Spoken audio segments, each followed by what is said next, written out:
Hello and welcome. Welcome to this webinar. We are going to talk about stress, worry, fear, anxiety.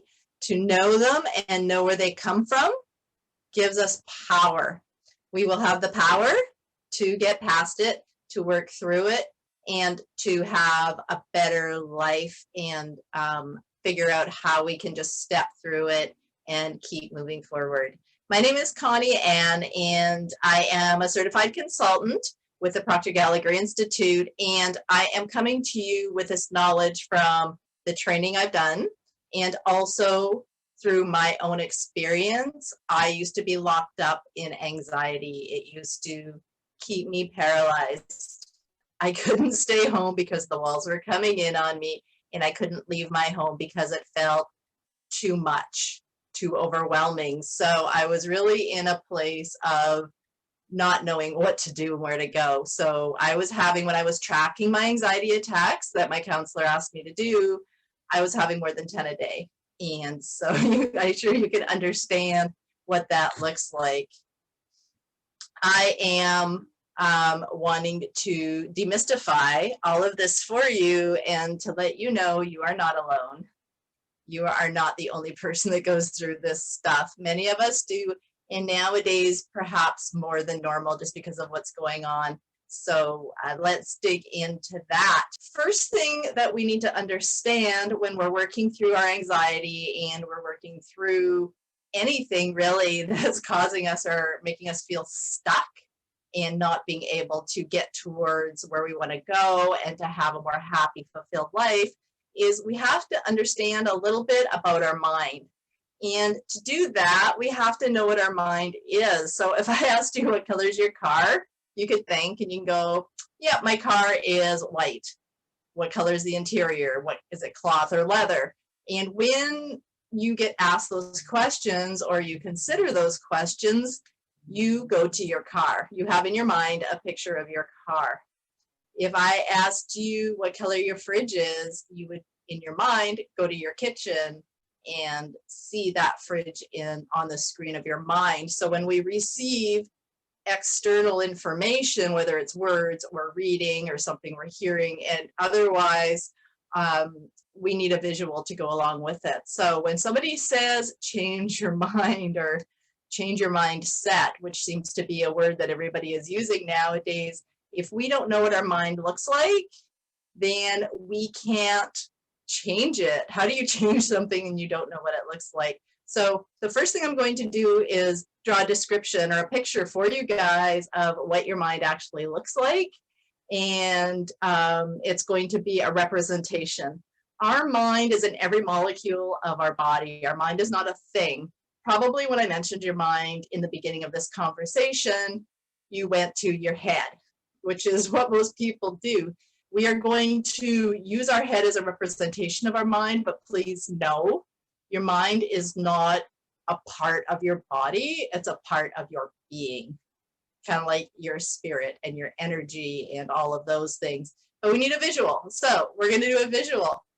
And the visual is going to be a picture of your head. So don't get this all confused. It's merely something for you to reference when you're thinking about your mind. So your mind is, we're going to do the head. Our mind is many different things.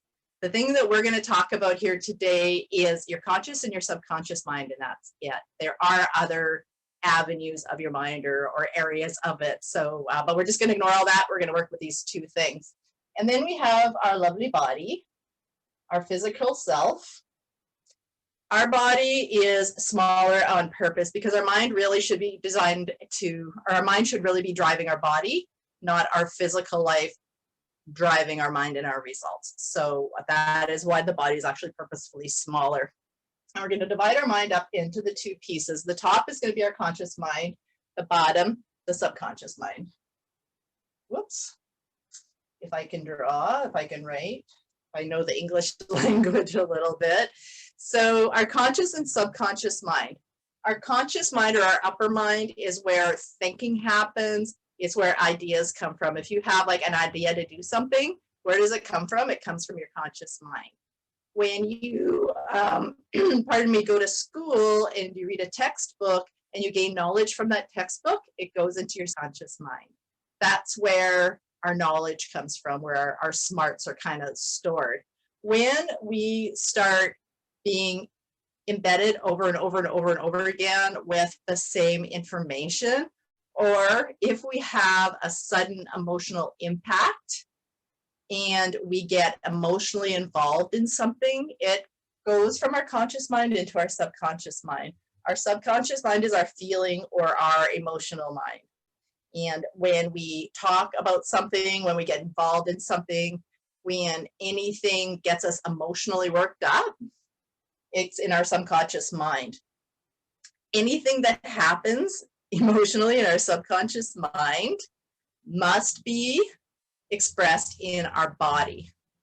In our body is where we know what's going on in our mind.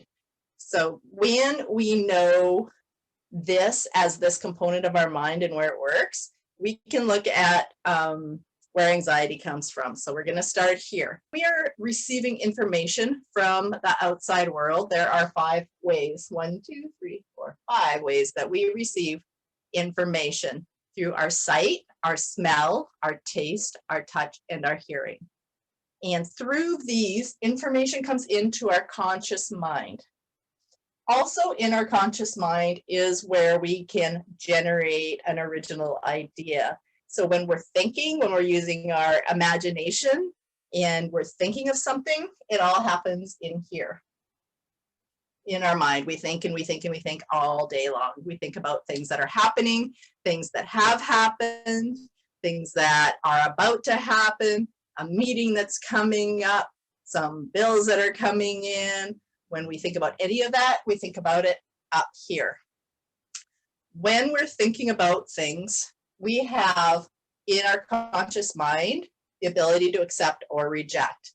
So whatever is coming into our lives, whether it's a positive thing that's happening for you in the world to somebody you love, can be negative, and there's also positive things.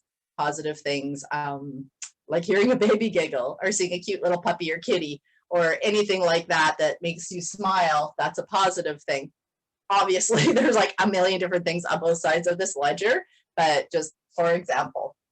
So the negative stuff that comes in our thinking mind, because we're thinking here, we can choose to accept it or we can kick it out. We can reject it. We can also, when a positive thing comes in, we can accept it or we can reject it.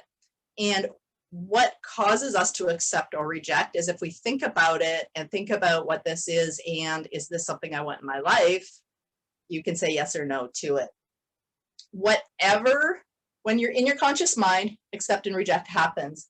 Whatever you've decided to accept and think about and get emotionally involved about goes into your conscious mind. So in your conscious mind, whichever side you choose goes down there. The conscious mind cannot choose. It will accept everything that comes in from our conscious mind, positive or negative. Once you get emotionally involved in it, it's in there. And that's it. You've made your decision. This is what you're going to do.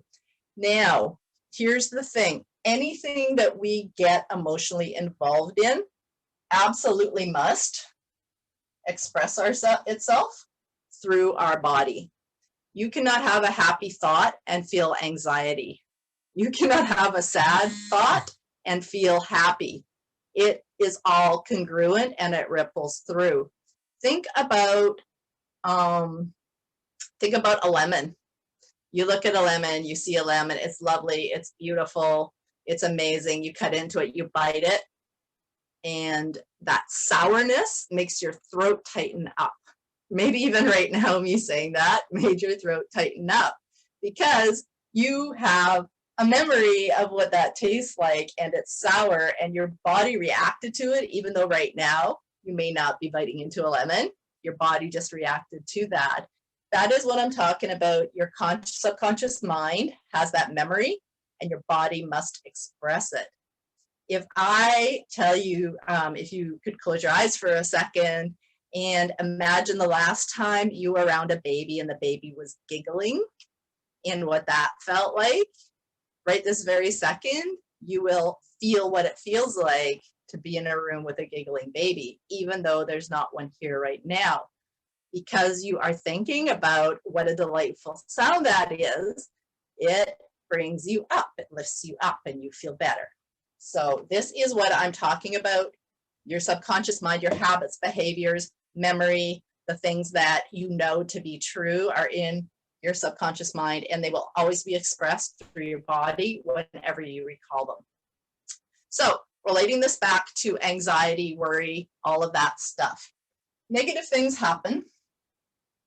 Something happens, whether you're thinking about something in the future that's about to happen, something that's happening in the world right now, something that you don't have, something that is missing, something you wish you had. As soon as it becomes negative, it goes a negative into here. So on the negative side is you are going to have in your thinking mind worry. Whoops, and my pen is dying. You will have worry and you will have doubt. You're worried about something happening. You doubt that you're going to be able to make something happen. You doubt that something's going to be there for you when you need it. All of that stuff is your negative thoughts. Your negative feeling, the negative feeling in your subconscious mind, once you've decided you're going to worry about it and you're going to stress about it and you're going to not know how to do it and you're going to accept that doom and gloom, it becomes fear. Fear goes into your conscious mind. Guess what? It gets expressed through your body every single time. So when you're worrying about something, you're doubting something, you've decided to accept it as your truth, it will become anxiety in your body. Anxiety is a physical reaction to the doubt, worry, and fear. Anxiety will become also stress. Stress. And it will become yes, I'm going to hyphenate it, dis-ease. You are in an awful place. You are feeling horrible. So because you're listening to this video, you know what I'm talking about. You've been there. You've done that. I've been there. I've done that.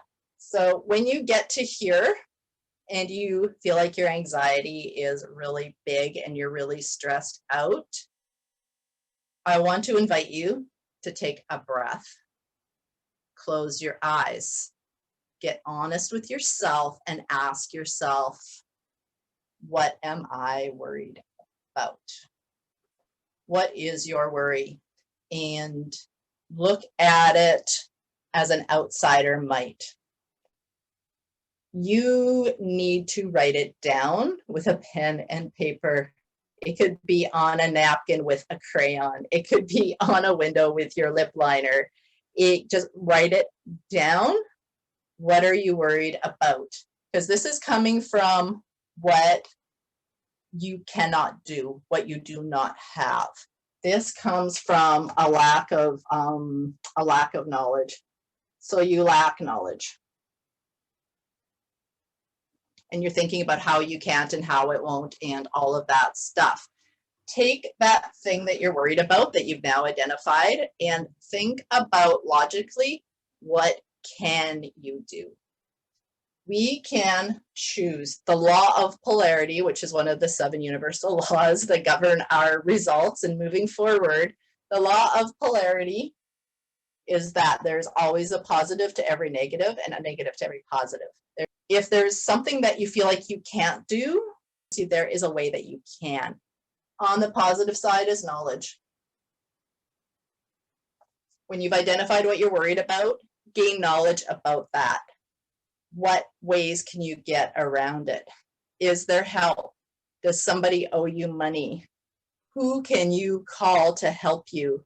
It might even be somebody you wouldn't consider calling in the past, that if you called them, they would probably help you. But maybe part of your doubt and worry and stuff is, I can't call them, they won't help me. But you know what? If you call them, you might be surprised. I get help from the most unlikely places in my life for the things that I need, for where I need to go. So when we step out of our own way and we go to the can side, what you can do, that knowledge will gain you power. When you study the lack, study what's wrong, find how you can. I promise you it's there. Then you move into your subconscious mind. Now you're getting excited that you can do this. Oh, this person is going to help me. Oh yeah, so-and-so owes me some money. And yeah, they said they would pay me back this week. All of those things move you into a place of faith. Faith is the emotion attached to knowledge. And that knowledge moves you to faith. That faith moves your body into calmness. You become creative.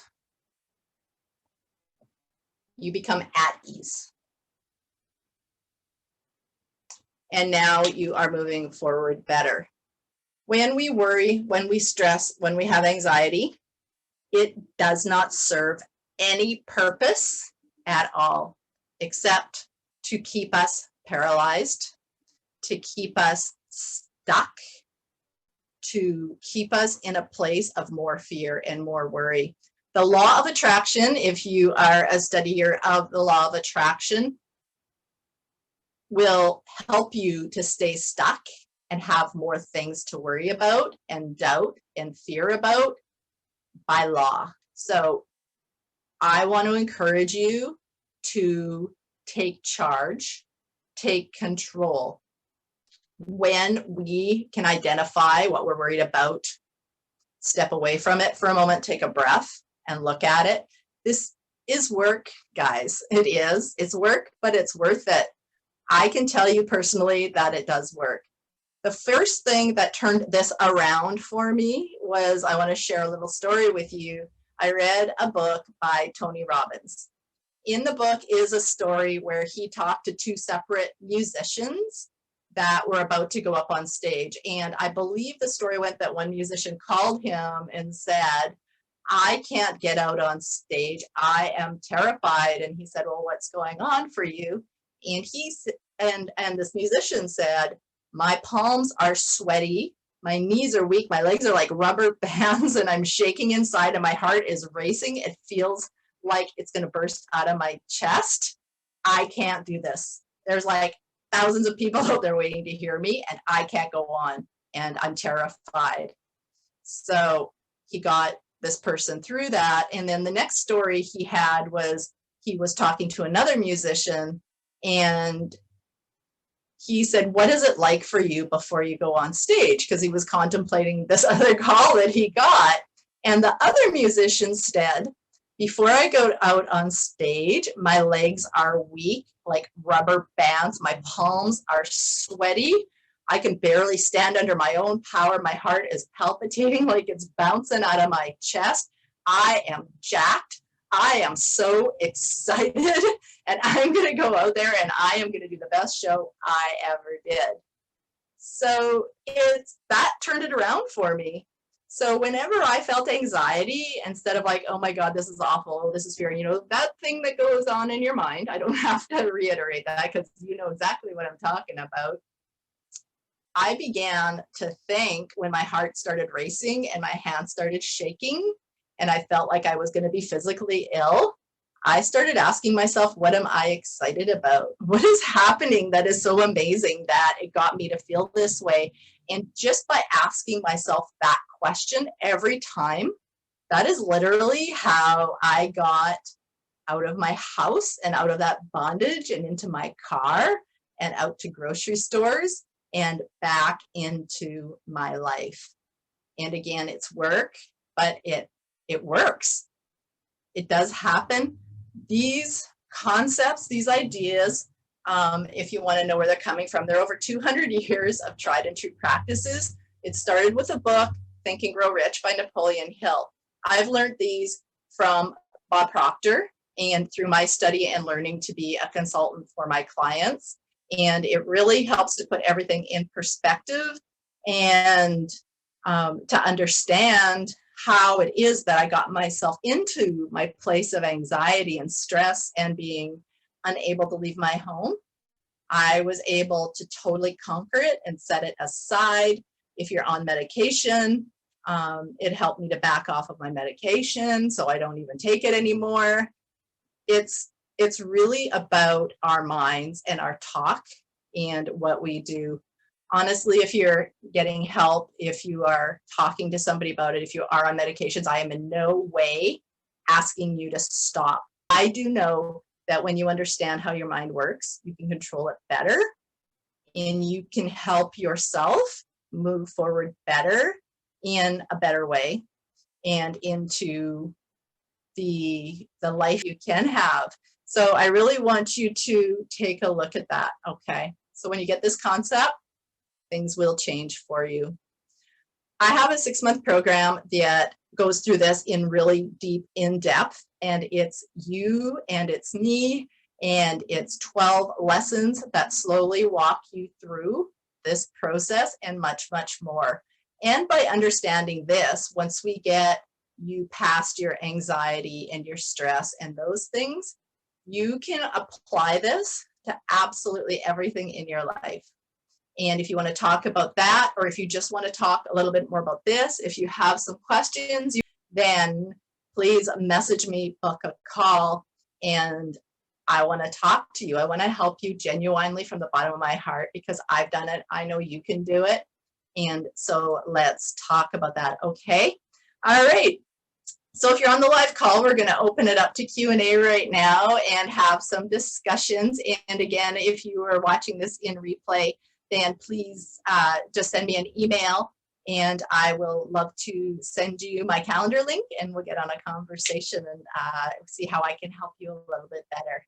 All right, that's it. Bye for now. Be amazing. Move forward towards more and better. And I wish you an amazing day.